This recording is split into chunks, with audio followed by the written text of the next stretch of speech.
¿Cómo era la España en la que se proclama la Segunda República? Bueno, entre otras cuestiones es una España que sale de una dictadura en la que ha intervenido el rey de forma clara en organizar operaciones en la guerra de Marruecos.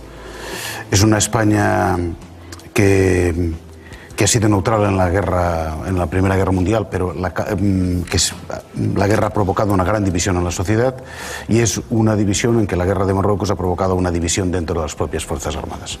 Profesor Alquézar. Yo suscribiría lo que ha dicho el profesor Sánchez Cervelló, y era una España que tenía problemas estructurales muy graves a resolver. La cuestión agraria, importantísima. La cuestión social. Si me permite, una persona ubicada en el reformismo social y prototipo, paradigma de la Segunda República, como Manuel Azaña, el referente del gobierno provisional y del primer bienio republicano, en 1931 mismo, decía, cuando se estaba articulando la alianza republicano-socialista, con socialistas ni sin socialistas, ningún régimen que atienda el deber de procurar a sus súbditos unas condiciones de vida medianamente humanas podía dejar las cosas en la situación que las halló la Segunda República. Ya veremos cómo la afronta y qué soluciones se encuentran. En todo caso, este era un problema fundamental. El segundo, el de transformar un ejército hipertrofiado a nivel de generales, jefes y oficiales, un ejército que era mucho más de ocupación interior que no de garantizar la integridad física, marcadamente intervencionista, que además se creía depositario de interpretar las esencias de la nación, y que encima toleraba muy poco la democracia, o nada, y por tanto garante de una superesencia estatal que, si era necesario, intervendría. El general Mola, a raíz de las elecciones del 16 de febrero del 36, ya me voy al 36, lo dijo diáfanamente, que era un error plantear la cuestión de las elecciones, que estas eran las últimas elecciones para que no hubiese ningunas otras. Evidentemente hay una reforma del ejército que la hace Azaña con resultados discutibles, pero en todo caso los hubo estos resultados de transformación del ejército. Y la otra, una nueva ordenación territorial del Estado que acabase con esta asfixia centralista. Y la cuestión de Cataluña, entre otras cosas, era fundamental. Es decir, el reconocimiento de las nacionalidades históricas. La cuestión también de implantar una sociedad laica. La laicidad es una señal de identidad absolutamente identificable con la República y, por tanto, menoscabar todas las ventajas y prerrogativas e influencias de toda índole que había tenido hasta entonces la Iglesia. Señor Castro, ¿algo que añadir a esta primera cuestión? No, yo creo que los problemas los han diagnosticado perfectamente, y quizá el elemento destacado de lo que supone la República como régimen democrático es un poco el que enlaza con la metáfora del espejo. Es decir, la democracia de alguna manera es como un espejo que permite a los países verse a sí mismos como son, en sus problemas, en sus aspiraciones, en sus anhelos, en sus deseos, en sus sentimientos, en sus emociones, ¿no? Las emociones, sobre todo en países mediterráneos latinos, pesan mucho y tal, ¿no? Y entonces, en este caso, en el caso concreto que nos ocupa, pues yo creo que lo fundamental del advenimiento de la República es que pone al país un poco ante el espejo de todos sus problemas. Y enlazando con lo que han expuesto anteriormente mis colegas, yo creo que se da una circunstancia que explica de alguna manera el fracaso posterior de la República, que no es tanto el fracaso de la República, yo creo que es un poco el fracaso ya de los regímenes anteriores, que nos dejan un legado de problemas que se han podrido, que se han acentuado, es decir, que son muy difíciles de resolver. Es decir, los deberes no se han hecho, y por lo tanto, cuando nos vemos ante el espejo de la República con todos los conflictos, la magnitud de los problemas es enorme.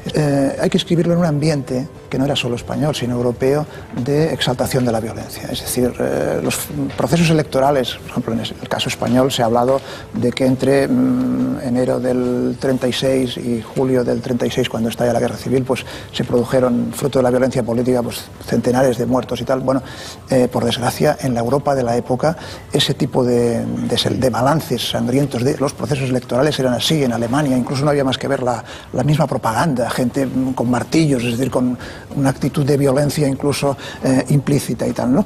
Por lo tanto, no me parece que fuese un caso excepcional, ni diferente, ni distinto, ni que necesariamente tuviera que acabar en la tragedia que acabó. Era, como digo, un proceso que estaba muy generalizado. Y en cambio, lo que sí que me gustaría destacar mucho, porque a veces se olvida, aunque creo que se ha hecho bastante justicia histórica en este sentido, es que como contrapunto a esta situación de grandes conflictos, de grandes problemas sin resolver, había en España en aquel momento un capital humano inmenso.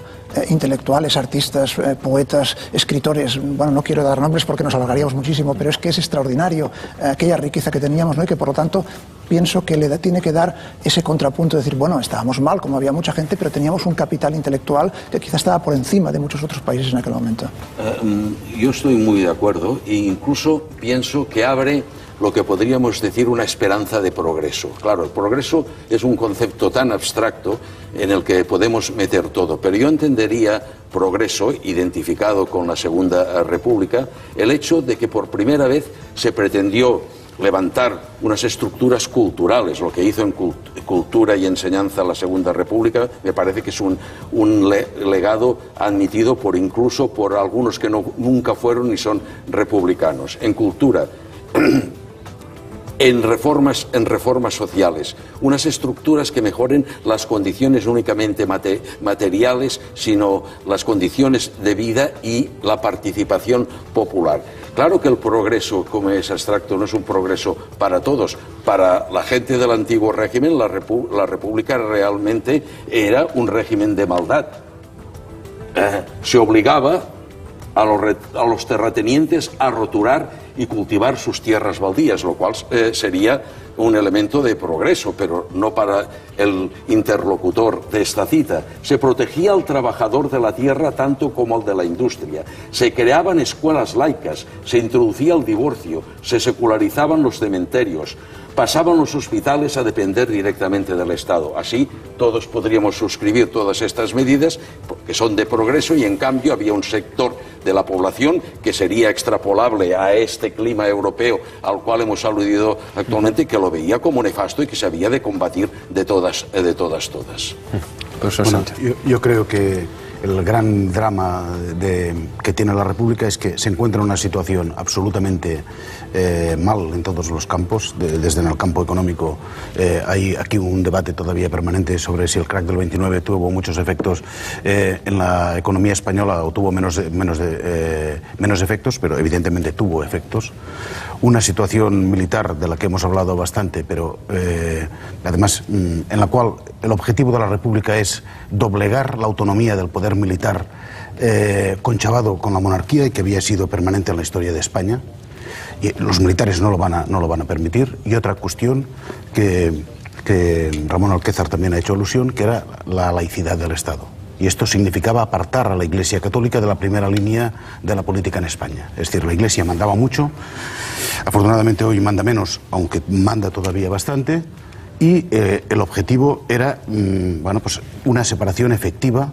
Estos dos factores esenciales, junto con la economía, fueron los que impidieron que la República se consolidase, hiciese las reformas imprescindibles para modernizar el país. Claro, de todas formas, de todo lo que sucedió ese 14 de abril se han dicho muchas cosas, una de ellas quizás que se proclamó la República sin un recuento oficial de papeletas.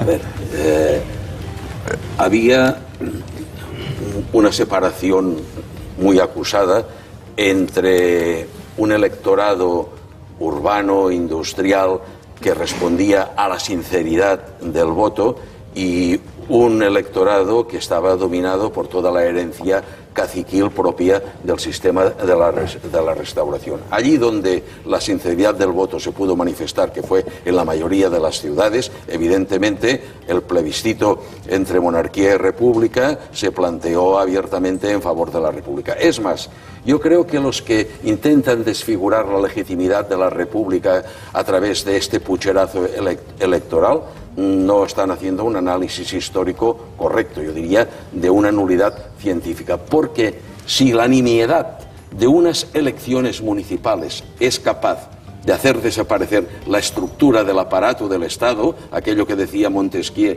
que si por causa de una batalla desaparece un imperio, quiere decir que había todas las precondiciones para que este imperio desapareciese, quiere decir que no había ningún arraigo ni ninguna voluntad de soporte popular a una monarquía que, como se ha dicho anteriormente, no tenía ninguna afección popular.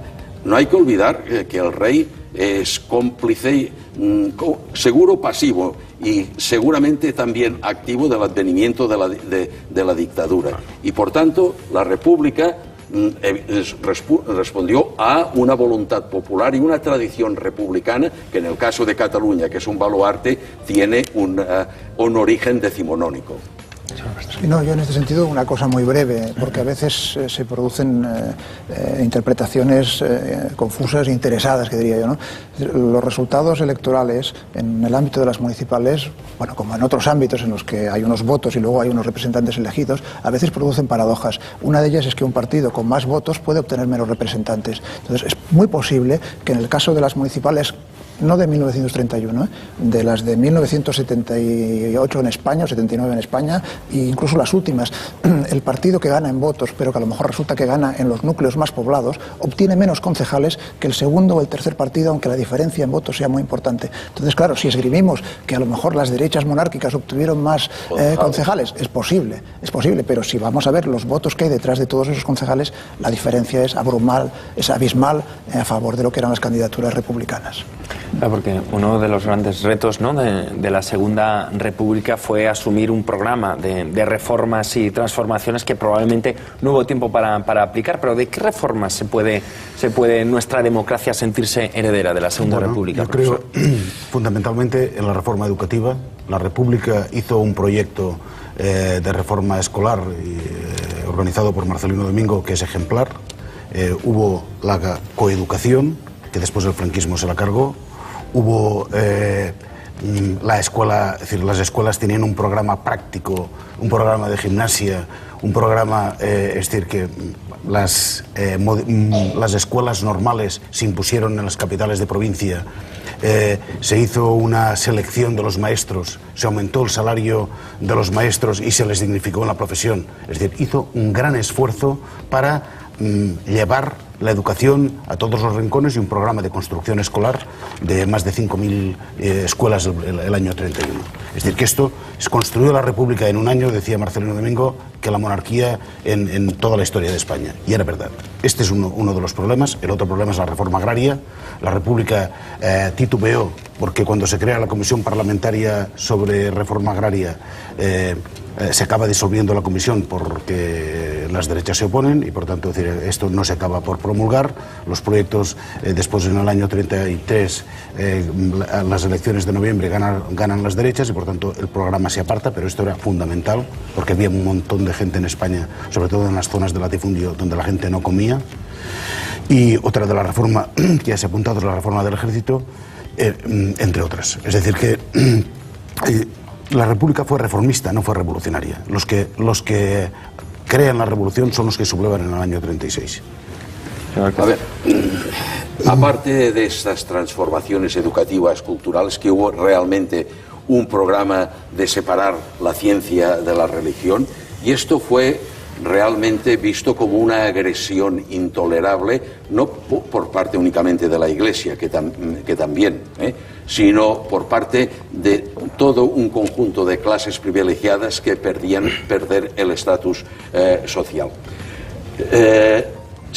Si la reforma educativa, pedagógico-cultural era peligrosa, que un bando en Sevilla, ya la Sevilla ocupada por el franquismo, recogida en una antología de textos del año 1937, se dice lo siguiente, que es realmente una perla de cinismo y de ataque a la racionalidad.